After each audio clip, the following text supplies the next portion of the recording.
Selain dua mobil ini, ada juga mobil lainnya, yaitu city car atau K-car, yang lumayan laris juga ini di Jepang, yaitu Nissan Sakura. Desainnya menurut saya cukup menarik, tapi agak kurang ya. Saya masih penasaran apa yang membuat sebetulnya mobil ini menjadi mobil listrik terlaris di Jepang. Tapi karena saya nggak mau SPK, jadi saya nggak bisa dapat kopi secara gratis. Tapi untungnya ada klub.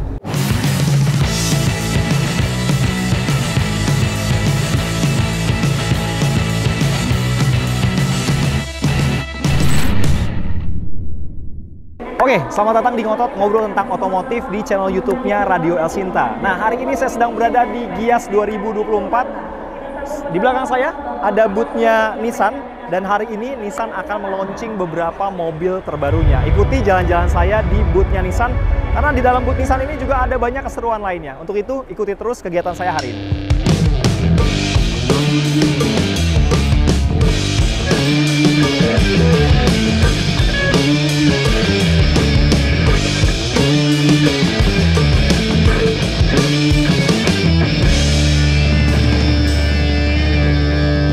Sekarang saya mau mengajak Anda untuk melihat beberapa mobil terbarunya Nissan. Yuk, yang pertama yang saya mau lihat adalah Nissan Serena e-Power. Ini kendaraan keluarga berbasis listrik. Looks-nya sama seperti Nissan Serena pada umumnya, yang berbahan bakar bensin, tapi ini dengan menggunakan listrik. Desainnya lebih kece sih yang ini. Lebih elegan, garis-garis di bagian depannya tentu sudah LED proyektor juga lampunya. Kemudian garis desain lainnya tentu yang membedakan dengan Serena sebelumnya adalah emblem e-Power yang melekat, yang menegaskan bahwa ini kendaraan yang juga ditenagai oleh baterai. Dari sisi velgnya juga ya masih mirip-mirip dengan Nissan sebelumnya, tapi tentunya juga sudah dilengkapi dengan kamera 360 ya, di bagian depan, samping, kanan, kiri. Tapi sayangnya saya belum memiliki akses untuk masuk ke dalam kabinnya. Tapi di sini selayaknya kendaraan-kendaraan yang memang sudah ada teknologi EV-nya, lagi-lagi instrumen klasternya itu bukan hanya sekedar panel yang biasa atau tradisional, tapi ini lebih modern, lebih futuristik, perpaduan futuristik dan juga modern, elegan. Kemudian di dalam ini baris keduanya, tirainya juga sudah ada, jadi bisa diangkat untuk memberikan privasi yang lebih kepada para pemiliknya. Seperti biasa, pintu bagian tengahnya juga sudah sliding door, kemudian ini untuk mengisi bensinnya. Lalu di bagian belakangnya juga jauh lebih elegan, tentunya dengan lampu-lampu yang juga sudah LED ya. Untuk stop lamp-nya, lampu mundur, dan emblem Nissan-nya juga jauh lebih elegan, lebih modern. Saya suka. Kamera mundurnya juga, penempatannya juga cukup oke. Sudah dilengkapi juga dengan parking sensor yang sewarna body, jadi tidak hitam. Tentunya juga dengan emblem HWS atau Highway Star. Untuk pengguna Nissan pasti sudah paham betul ya Highway Star ini. Warnanya juga saya suka, biru. Kemudian kalau diambil sudut pandang yang berbeda, agak keungu-unguan, biru gelap, biru dongker seperti itu. Ini salah satunya. Dan di sebelahnya, sebelah Nissan Serena e-Power, ini ada mobil konsepnya Nissan, yaitu Hyper Tourer. Desainnya sih mirip-mirip dengan Alphard ya, tapi ini lebih futuristik. Ini bagian pengemudinya, setirnya setir kanan, tapi bagian pengemudi dan penumpang depan itu kursinya bisa diputar menghadap ke belakang. Jadi seperti di dalam kereta ya.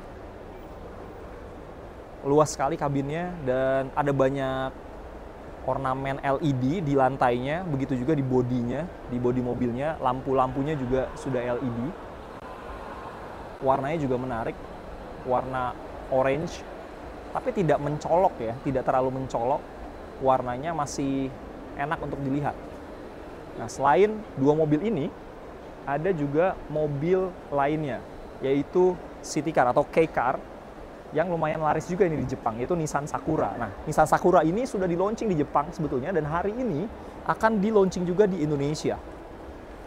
Dari sisi desain cukup compact karena dimensinya kecil sekali, tapi juga dengan dilengkapi teknologi terkini.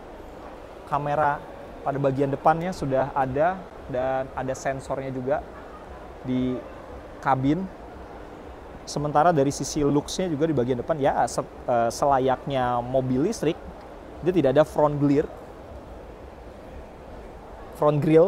tidak ada sama sekali, karena di depannya ini flat, tidak ada kisi-kisi sama sekali, karena tidak membutuhkan akselerasi angin untuk masuk atau mendinginkan mesin, sehingga di sini flat.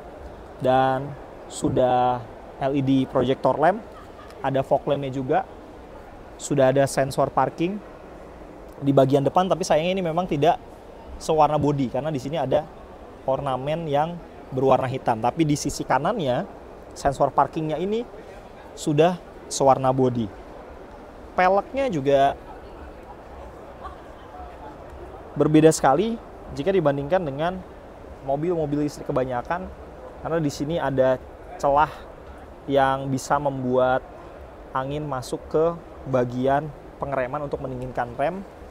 Sementara ini yang desainnya menurut saya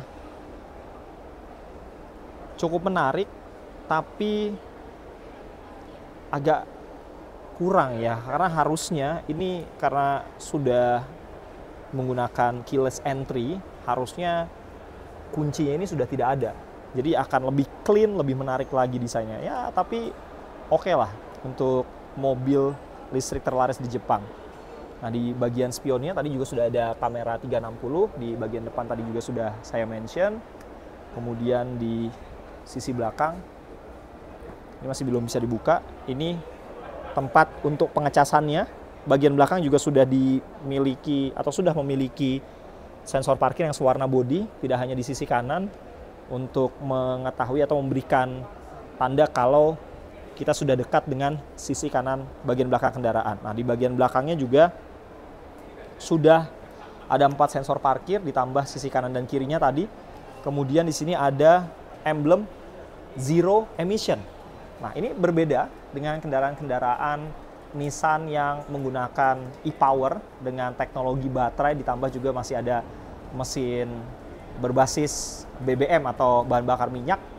Nissan Sakura ini pure atau full elektrik, karena di sini tertera zero emission. Jadi ini full mobil listrik.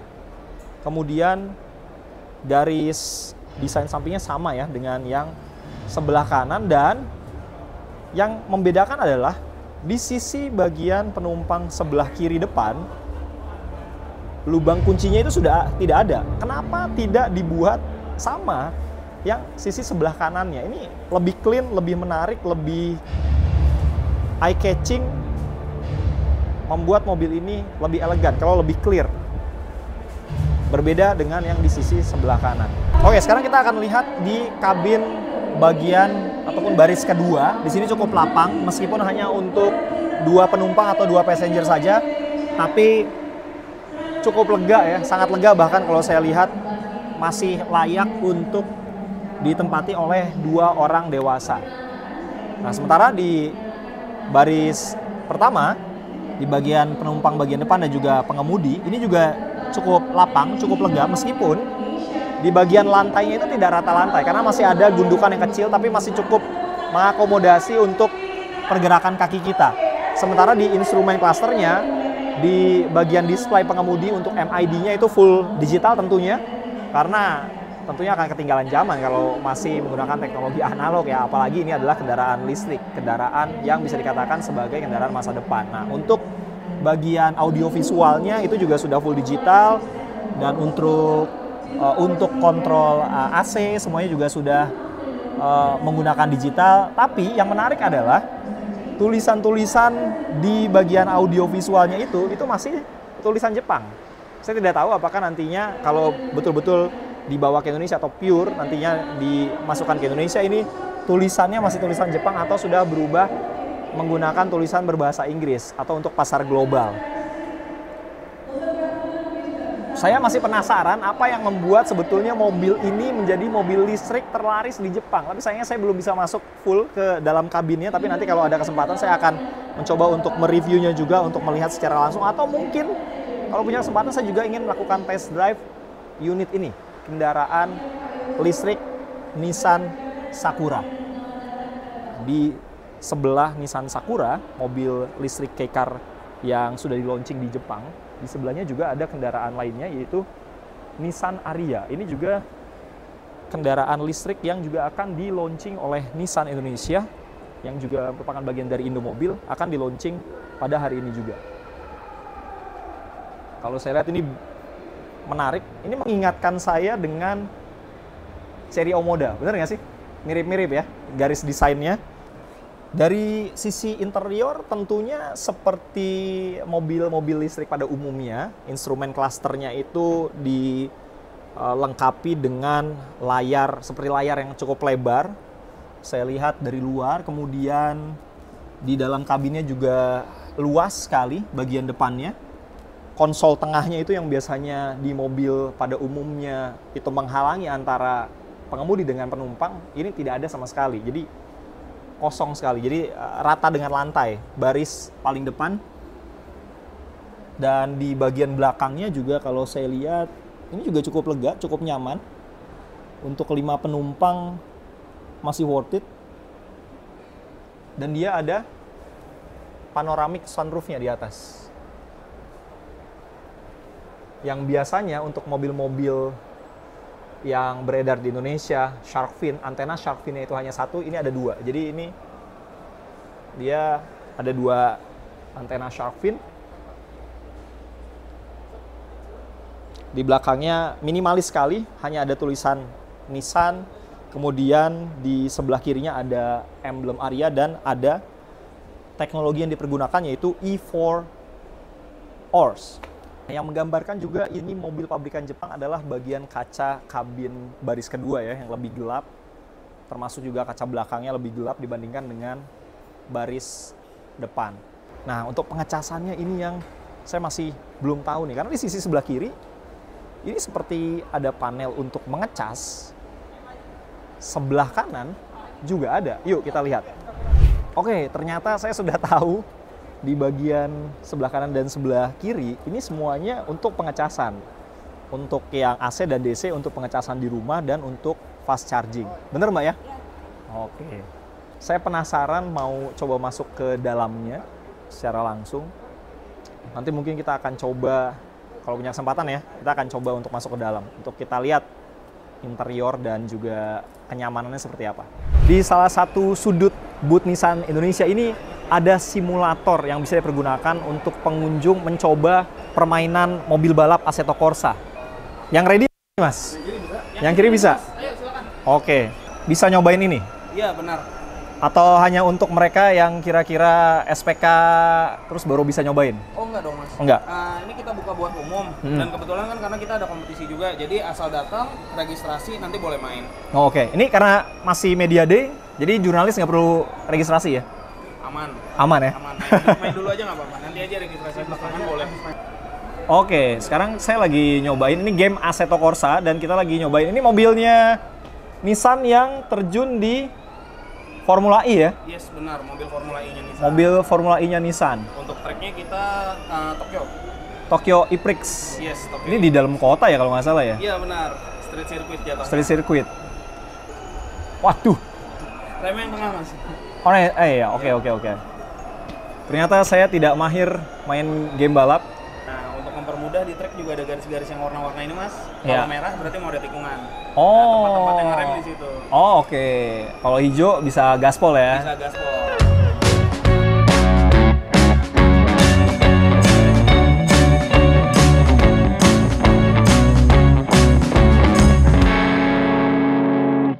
di boothnya Nissan ini juga ada Nissan After Sales Shop. Jadi di sini ada banyak aksesorisnya, karena ini banyak sekali part-part yang bisa Anda beli juga di sini di boothnya Nissan yang ada di Gias 2024. Di sini ada door visornya Serena. Kemudian juga selain Serena ada aksesoris-aksesoris pendukung lainnya. Ini sport seat belt padnya untuk general aksesoris. Ini harganya lumayan terjangkau ya, hanya 166.500. Terus ada juga frame untuk plat nomor. Ini untuk fender garnish warna hitam untuk Nissan Terra. Ada banyak. Selain Nissan Terra, ini beberapa contoh ya. Ada Nissan Terra, ada Serena, ada Nissan Kicks, Magnite juga ada. Jadi ada banyak sekali. Jadi Anda yang ingin membeli mobil dan memilih merek Nissan sebagai mobil Anda nggak perlu khawatir karena di sini ada Nissan After Sales Shop juga di Gias 2024. Ini juga ada mobil listrik lainnya dari Nissan yang sudah lama di launching di Indonesia, yaitu Nissan Kicks e-Power. Nah, di sebelah sana yang warna hitam, yuk kita mendekat. Sepertinya ini facelift-nya karena ada stiker. Sayang banget nih, ini stiker ya, bukan emblem gitu. Ini Star Edition. Terus di sini juga ada garis-garis mulai dari depan, tengah, sampai belakang. Ini stiker semuanya, yang warna-warna silver atau abu-abu ini. Nah, yang membedakannya dengan Nissan Kick e-Power yang lainnya, di belakangnya ada spoilernya di atas. Dan emblemnya ternyata, kenapa sih ini ditaruhnya di sini? Tulisannya Star Edition-nya, kenapa ini dihilangkan saja dan hanya emblem ini aja gitu? Coba deh. Nih, Kickstar Edition. Sayang banget, ini tuh kayak apa ya? Kurang menarik, tapi oke lah, mungkin selera ya. Di boothnya Nissan ini juga ada lounge di lantai 2-nya yang bisa kita cobain atau pengunjung cobain. Yuk. Oke, setelah Anda berkunjung ke boothnya Nissan, setelah itu mungkin Anda akan melakukan SPK. Nah, khusus untuk yang melakukan SPK ataupun tamu VIP-nya Nissan, Anda bisa langsung datang ke lounge-nya yang ada di lantai 2. Anda bisa mendapatkan free coffee untuk santai-santai di sini atau ngobrol-ngobrol dengan marketingnya Nissan. Tapi karena saya nggak mau SPK, jadi saya nggak bisa dapat kopi secara gratis. Tapi untungnya ada klub. Oke, demikian jalan-jalan saya di booth-nya Nissan di Gias 2024. Nah, untuk Anda, pendengar dan juga netizen tentunya yang ingin merasakan kendaraan listrik yang baru saja di launching oleh Nissan Indonesia, Anda bisa datang langsung ke booth-nya Nissan di Gias 2024 yang ada di Hall 3A. Selain itu, bagi Anda yang juga ingin merasakan teknologi e-Power yang dimiliki oleh Nissan yang katanya lebih canggih dibandingkan dengan kendaraan listrik biasa atau kendaraan hybrid, Anda bisa datang langsung juga ke booth-nya Nissan di Gias 2024. Kita ketemu lagi nanti di konten-konten selanjutnya.